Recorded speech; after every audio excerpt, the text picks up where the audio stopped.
Hello, my name is Jake Chandler. I'm currently standing outside the Piccadilly Circus advertising boards, replaced last week with something called facial scanning technology. This is a way of targeting the people who are walking past, and that's going to bring us on to our topic today, targeted advertising.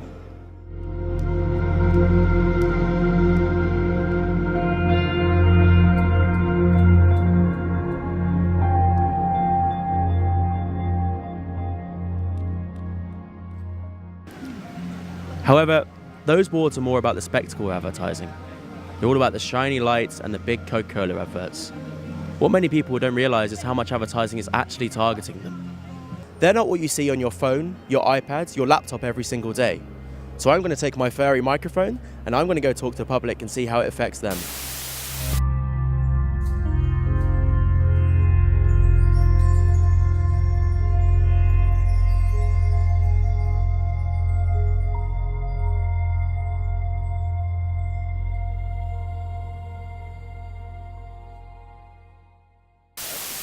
So basically we're talking about targeted advertising today. Can I ask, have you ever had any, are you aware of targeted advertising? I mean, you see it all the time when you're online on Facebook, or like if you use Gmail and you mention something and an email to someone, you'll get an advert for it the next day, or if you've searched for something online. So I think targeted advertisement is something we see all the time.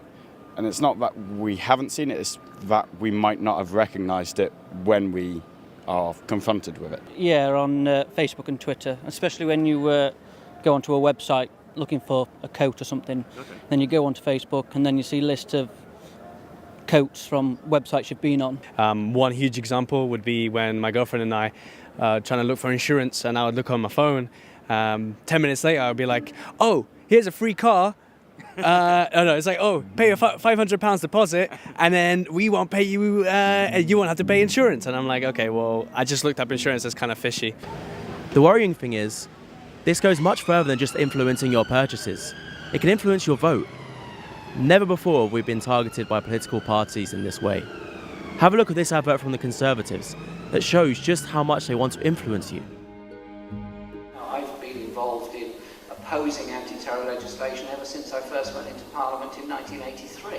Close down NATO! I am against the replacement of tribe. I'm not happy with the shoot-to-kill policy. Abolish their army. Fight all the cuts except those in the armed forces, where we want to see a few more cuts taking place and no more nuclear weapons. Our friends from Hezbollah, our friends from Hamas. You were arrested at a demonstration in support of an IRA terrorist in 1986. You were a regular at IRA-linked Troops Out rallies. Can you condemn unequivocally the IRA? Look, bombing is wrong. Of course, all bombing is wrong, and of course I condemn it. But you condemning all bombing, though? Can you condemn the IRA without equating it to... No. Are you refusing to condemn what the IRA did? Sorry, I couldn't hear that. Are you refusing to condemn what the IRA did? Jeremy. Hello. I think we're going to have to do this later, you know. Okay. Well, let me just this last question while it's quiet there. Are you refusing to condemn what the IRA did? Jeremy.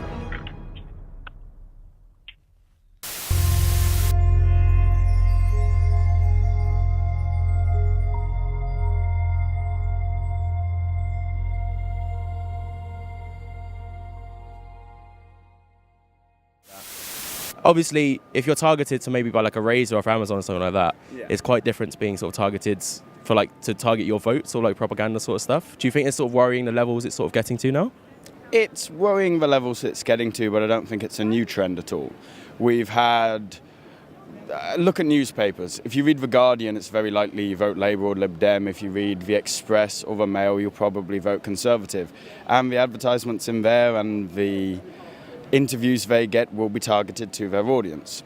But yeah, I mean, when it comes to the political sides influencing how you vote, then yeah, sure, it can definitely get to a dangerous point where you're not thinking for yourself as much, so you're being swayed into a certain decision. And I researched into what the different parties were doing.